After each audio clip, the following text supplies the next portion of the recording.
Time had passed when I returned to this place. At 58, I made the decision to revisit this hospital in England filled with both nostalgia and painful memories, while my daughter Charlotte studied abroad in England. I work as a neurologist at a hospital in America now, but this place, where I once practiced, holds memories in every corner. The view from the hospital cafeteria terrace had changed with time, but looking up at the sky, I saw the same deep blue that stretched across it 18 years ago. As I gazed at that blue expanse, my ex-husband's cruel words echoed in my mind. He had said a 23-year-old mother would be better to bear a child. The shock of those unexpected words still haunts me to this day. Faced with his cold, incomprehensible judgment, I remember demanding answers. I asked if this was his medical opinion, if he was talking about the health of the baby or mother, or if there was something else behind his words. But his eyes held more meaning than his words could express. It clearly wasn't about physical risks. There was something else, something I couldn't quite understand at the time. Back then, we were both physicians. I was a neurologist, and he was a plastic surgeon. We had just opened a cosmetic clinic in London, stepping into what we thought would be our new life together. Though we had decided to have a child, the journey wasn't easy. After 2 years of fertility treatments, I finally became pregnant at 40. I can still vividly remember the day we received the news. We cried together, overwhelmed with joy as our long-held dream finally came true. During my pregnancy, he treated me with the same care he showed his patients. Our colleagues even joked that he would become overprotective once the baby was born. But as time passed, that warmth gradually turned to coldness. I felt the change in his attitude as he began to distance himself, and I tried many times to talk with him about it. I would wait for him to come home, greet him with a smile, seeking warmth and intimacy, but he would only respond with brief, cold words. When I brought up the parenting classes at the hospital and suggested we attend together, his response was dismissive. He said he wasn't interested and didn't need such things. He continued by saying that as a doctor, he already knew everything necessary about children. But even as a physician myself, I knew that raising a child was uncharted territory and would be a great challenge. An insurmountable wall gradually built up between us. The situation took a turn for the worse when a colleague brought something to my attention. She carefully told me she had seen my husband walking hand in hand with a young woman in the streets. I didn't want to believe it, my heart sinking with each word she spoke. When I confronted him, his response was filled with contempt and mockery. He asked if I had started believing in gossip now, his voice dripping with sarcasm. He tried to justify himself by saying he was merely with a female staff member from the clinic, claiming it was important to create a comfortable working environment for young women as it would lead to the clinic's success and our financial stability. Each time I heard these words, I felt physically sick with pain and disgust. I began to notice a pattern in his behavior that I had been blind to before. There were sudden departures, countless phone calls to unknown recipients, and his increasingly evasive attitude. Then came the final blow when an acquaintance reported seeing him entering a hotel with the same woman. That night, as the evidence mounted relentlessly around me, I felt trapped. Deep in my gut, I knew my worst fears were real, though accepting this truth felt like trying to swallow broken glass. Accepting this betrayal meant acknowledging that the life we had built together was crumbling to dust. With the clinic's success, my husband had turned his attention outward, seeking luxury and pleasure in a world far removed from our family life. Money had shown him a different world, and instead of strengthening our family bonds, it had led him to choose a path that pushed us apart. The promises we once made about family had completely vanished, and I knew we could never recover that bond. He had always been meticulous and calculating, traits that now seemed cold rather than admirable. As years passed, his emotional distance became more apparent, and our home lost its warmth and vitality. He began spending less time at home, and an eerie silence took over our empty rooms. One day, he came home unexpectedly early, calling out to me, with a commanding voice that echoed through the living room, demanding I come out.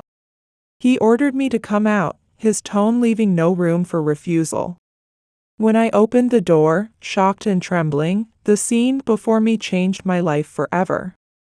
There on our sofa sat a woman far younger than me, her face wearing a provocative, contemptuous smile. Before I could process what was happening, he introduced her as if answering a question I hadn't even asked. He announced that this was Melissa, the woman our colleagues had mentioned, declaring she would become his official wife and was carrying his child. His words pierced my heart with brutal force. "What about me?" I asked, my voice shaking with emotion. Without a moment's hesitation, he delivered his cruel verdict. He told me we would get divorced, claiming it was a difficult decision, but one he had to follow through with. With cold calculation, he continued by saying he would give me enough money and provide some support for me and the baby, mockingly referring to a child born from an aged womb. He calmly placed the already completed divorce papers in front of me. His demeanor revealed that this decision had been made long ago in his mind. It felt as if I was meant to be the last to know this cruel truth. The young woman sitting beside him remained silent, only letting out a faint, cruel laugh. That sound pierced the air and wrapped around me with cruel intent. In that moment, I realized this house, this home we had built together, was no longer mine. Any possibility of building a future together vanished instantly. We quickly agreed to involve lawyers, and I left the house that very night. I couldn't bear to stay in such a hostile environment while carrying our child. 18 years passed since that day. I never thought I would see him again during all those years. But life has its own unexpected twists. Lost in my thoughts, I noticed a figure approaching. When I looked up, I found myself face to face with my ex-husband. His greeting carried the same harshness I remembered from years ago. I forced myself to return his greeting, though it felt mechanical and hollow. He moved closer, letting out a sardonic laugh. He mockingly asked if I had returned from America because I couldn't find what I was looking for, suggesting I had come back defeated to my homeland. Each word seemed designed to ridicule what he perceived as my failure. Remembering his face from our last encounter, I felt a sickening weight settle in my stomach. Maintaining my composure, I responded that this was just a visit, explaining I was on vacation to see our daughter during her short study program in England. His expression shifted to a mixture of surprise and curiosity. His voice carried a note of disbelief as he asked if I was referring to that child from back then. I stood my ground and asked if there was something wrong with what I had just said. At that moment, a young voice cut through our conversation. It was Charlotte, calling out that she had finally found me. My daughter approached us, with a reserved yet somehow protective expression on her face. She observed the man before her, her own father, with cautious eyes. He stared at her, with unconscious amazement, unable to connect this brilliant young woman with the child he had once dismissed. With a touch of irony in my smile, I introduced Charlotte as his biological daughter. His face transformed into an expression of shock that bordered on comical. Standing before him was a tall, beautiful young woman whose determined gaze reflected the intelligence and resolve that had brought her this far. Perhaps as a doctor himself, he had heard rumors about Charlotte's exceptional achievements as a student. He flinched at the mention of her name. He asked, his voice trembling, if this was the same Charlotte who worked in the surgical lab, the one everyone spoke so highly of. I nodded, barely containing my smile. It was a moment of poetic justice unfolding before my eyes. The daughter he had dismissed before she was even born had grown up in a healthy environment and achieved remarkable success in medicine. I met his confused gaze and confirmed that yes, this was that Charlotte, my daughter, who had exceeded any expectations he might have had. Charlotte was truly exceptional, having graduated high school at 15 and completed university by 18. I noticed my ex-husband biting his lip, a habit that showed his discontent hadn't changed over the years, just as it had been during our marriage. He remarked with his characteristic arrogance about how unexpected it was that his abandoned ex-wife's child had achieved such remarkable results. His words revealed that even in his older years, his vanity remained intact. Then he made an absurdly shallow suggestion, implying that I must have used my connections to get her into university and paved her way with my influence in the medical field. I couldn't help but scoff at his ridiculous assumption, telling him not to put me in the same category as himself. My voice dripped with irony as I recalled the rumors about how he had used his family's wealth and influence to enter a private university in the countryside. I had heard this from his former classmate, who was once my colleague. I continued speaking, asking if he was surprised that I knew about his past, noting how one could learn interesting things in unexpected places. His face transformed into a mixture of fear and anger. He demanded to know who had told me these things, clearly unsettled. I calmly took a sip of my coffee, savoring the moment. 18 years ago, I had received a job offer from a university hospital, but being pregnant, I chose to work part-time at a private clinic instead. At that clinic, his name had come up by chance, and I had learned surprisingly detailed information about his past. I told him how his old tactics were apparently well known, playing the role of a rich boy in a small town, using power to intimidate and manipulate others, as his childhood friends had revealed to me. I enjoyed delivering each word with precision. Though he tried to object, it was clear my words had struck a nerve. I warned him not to misunderstand, explaining that our relationship hadn't been mere coincidence, but that he had carefully chosen someone like me, someone who didn't know about his complexes and past, someone who could give him what he lacked. I continued, suggesting that what he had really wanted was a brilliant child who could compensate for his own shortcomings. After a brief pause, he responded coldly, asking what it mattered and protesting that we shouldn't discuss such things in front of our daughter. He spoke as if trying to maintain his dignity, as though he still believed he could salvage it. I sighed and replied with slight irritation, telling him not to worry because Charlotte already knew everything, both about his past and his recent actions. I added that I had never tried to hide anything from her, questioning why I should conceal how he had abandoned us, and noting that she was too smart to be fooled by his excuses. At that moment, Charlotte, who had been quiet until then, spoke up. She asked him coldly if he understood what he had done.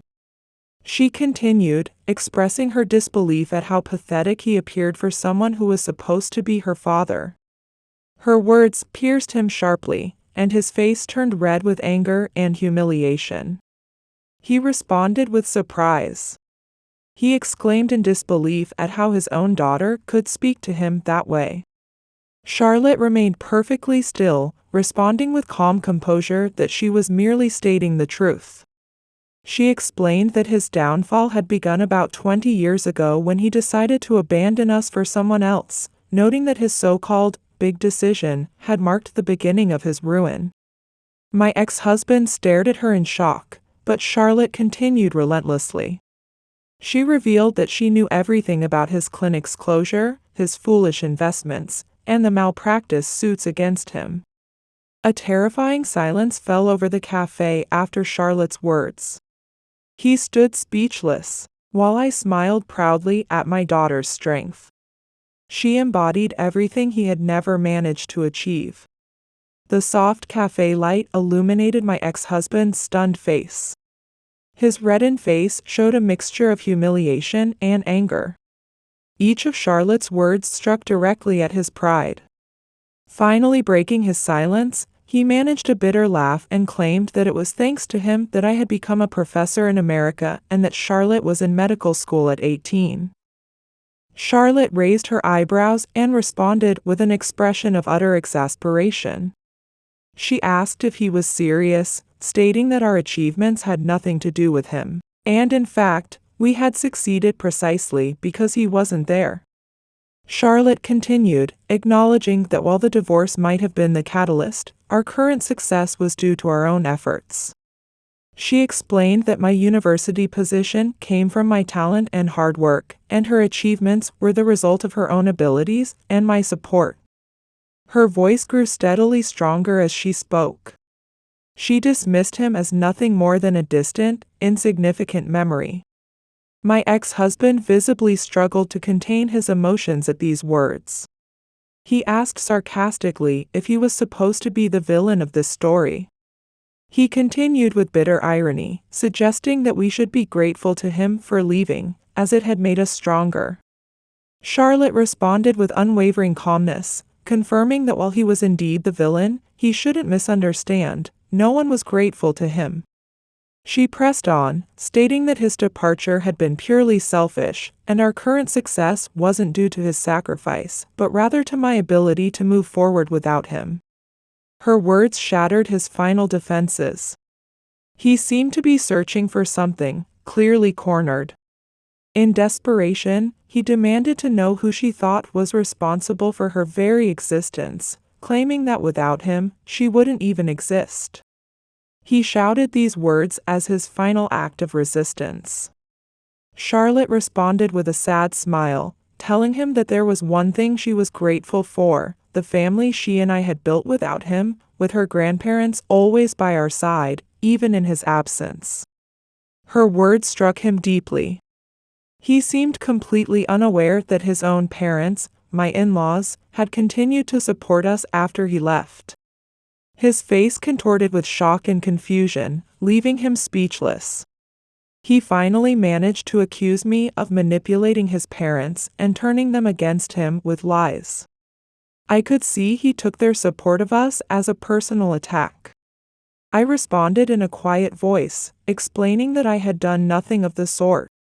I told him his parents had simply witnessed with their own eyes what kind of person he had become, someone who abandoned his wife and daughter for a younger woman who seemed more appealing at the time. My calm response only fueled his anger further, perhaps because he knew somewhere deep inside that it was the truth. In a last attempt at resistance, he brought up his past success and imagined achievements. He demanded recognition for being a doctor, asking if we'd forgotten that not everyone could open a clinic, claiming it was all due to his reputation, which we had supposedly destroyed. Charlotte remained unmoved, responding with unwavering dignity. She challenged his claims about reputation, pointing out that he had actually relied on family money and support. She stated that everyone knew the truth about how he had established his practice, and that patients had left because of his failed surgeries and medical mistakes, all his own responsibility, no one else's. My ex-husband tried to object, but found himself speechless in the face of Charlotte's words. Then, changing his tone to an almost pleading one, he made his final attempt. He begged Charlotte for help, asking if she could tell her colleagues that he was her father, hoping to regain some of what he had lost through her respected position. I found his request almost comical, like the sad echo of someone desperately clinging to past glory. Charlotte looked at him with a mixture of pity and contempt as she asked why she should help him. She pointed out the absurdity of him asking for her help when he had never shown any interest in her before, noting that he hadn't changed at all, still unable to accept the consequences of his choices. In that moment, Charlotte's eyes met mine. In our shared silence, we understood everything without words. The man before us, once my husband, was now just a small, exhausted figure trapped in a spiral of pride and regret. The time had come to truly let go of him, still bound by his past choices. The London sky was covered with low clouds. My daughter and I left him behind in the cafe. Charlotte's final words hung in the air as we left, marking how far we had come from his manipulations and schemes. The weight of that encounter dissipated with the wind as we walked away from the cafe, finally ready to begin the next chapter of our lives. Several months later, Charlotte returned to America after completing her studies in England. I could see from the sparkle in her eyes and the enthusiasm in her voice as she shared her experiences that England had broadened her horizons and sparked her curiosity. She told me with a satisfied smile that there was something special about England. She spoke of her respected professors and natural conversations, though she noted with amusement that the food options were somewhat limited. As I watched her sipping juice at our local cafe, I couldn't help but laugh at her surprised expression at the overwhelming sweetness of American drinks after being away. She asked if it had always been this sweet. I laughed and explained that the juice here was practically dessert. This moment of peaceful normalcy stood in stark contrast to the news that followed. We learned that my ex-husband had been arrested. His clinic, once a symbol of his inflated ego, had become entangled in numerous issues involving medical malpractice and financial fraud. He ended up in prison, an ironically fitting end. The money and fame he had so desperately pursued had ultimately led to his downfall. Charlotte had learned about this news while in England, where it had become a topic of discussion in media reports and debates. Yet she remained composed, accepting the news with remarkable calmness. Her reaction showed a mixture of thoughtfulness and maturity. At just 18, she already understood that her chosen path was based not merely on the desire for success, but on empathy for others. Her beginning was fundamentally different from her father's, far more humanistic in nature. Charlotte often expressed her belief that being a doctor meant more than just applying technical knowledge. It meant understanding suffering, listening, and being part of the healing process. I felt immense pride in her philosophy. With my own 30 years of medical experience, I saw it as an extension of my own principles. As I watched her prepare to continue her journey of learning, I felt certain her career would be brilliant.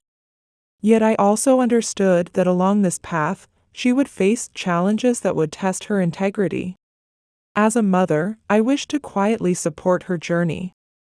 I wanted to be there when she needed help, a gentle guiding presence in her life. In our peaceful daily life, my role would continue as her most devoted supporter, a silent mission close to my heart. Every time I saw Charlotte growing and shining, my heart swelled with pride both as a mother and as a colleague.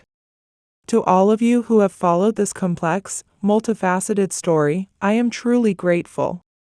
Life has never been a smooth journey. There were days filled with ups and downs, difficult choices, and countless moments when I wondered what might have been if I had chosen a different path.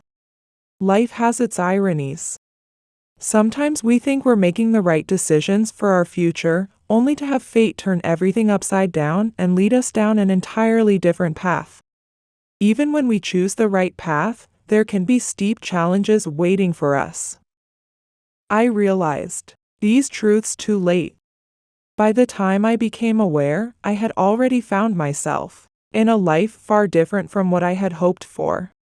Facing divorce was one of the most challenging trials I had ever experienced. It wasn't the legal procedures that hurt the most, but the emotional toll it took. When I recalled the memories shared with my ex-husband, the future we had dreamed of together, and the reality we had to abandon, the sense of loss was deeper than anything I had ever experienced. Yet at the same time, it was liberating. Because letting go itself was the first step toward renewal. From that point on, I needed to rebuild my life.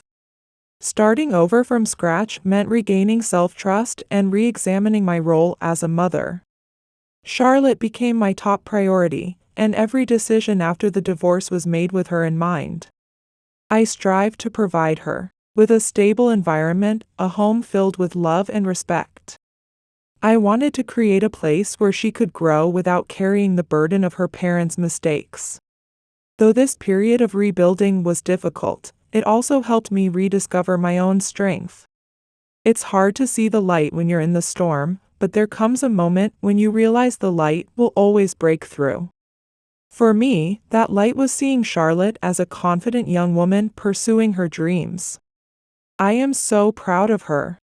Not just for her academic and professional achievements, but because that sparkle in her eyes is something I had struggled so hard to find myself. Children teach us such valuable lessons. They give us the strength to set boundaries and the power to teach them, in Charlotte's case, that women should always value and respect themselves. They teach us that true love gives us wings rather than chains. About my ex-husband's downfall, you might wonder how I felt about it. Some might expect me to feel satisfaction or see it as poetic justice, but truthfully, I didn't. When I learned of his arrest and everything he had lost, what I felt wasn't joy or vengeance, but sadness. I felt sad not just for him, but even more for the time we lost and the family we could never build. I know his current situation resulted from his own arrogance and choices. Yet I found myself feeling a measure of pity for this man who had once meant so much to me. I wonder if he understands what he truly lost. Will he ever realize that his greatest mistake wasn't the divorce itself, but his failure to acknowledge his daughter? She could have been his greatest joy, but now she's nothing more than a distant memory to him. Charlotte has unlimited potential, and she has the determination to overcome any obstacles she faces. As both a mother and an individual, I feel I've fulfilled my role and finally found peace in my life. I will continue to watch over her dreams, setbacks, and successes, walking alongside her. I have one final message to share with all of you. Please don't lose sight of who you are. Never let anyone undervalue you or make you think your dreams are meaningless. Though the path may be difficult, every step has meaning. If you ever feel alone, please remember this. Someone somewhere might be going through the same struggles as you. By sharing my story here, I hope to be a small light illuminating someone else's path.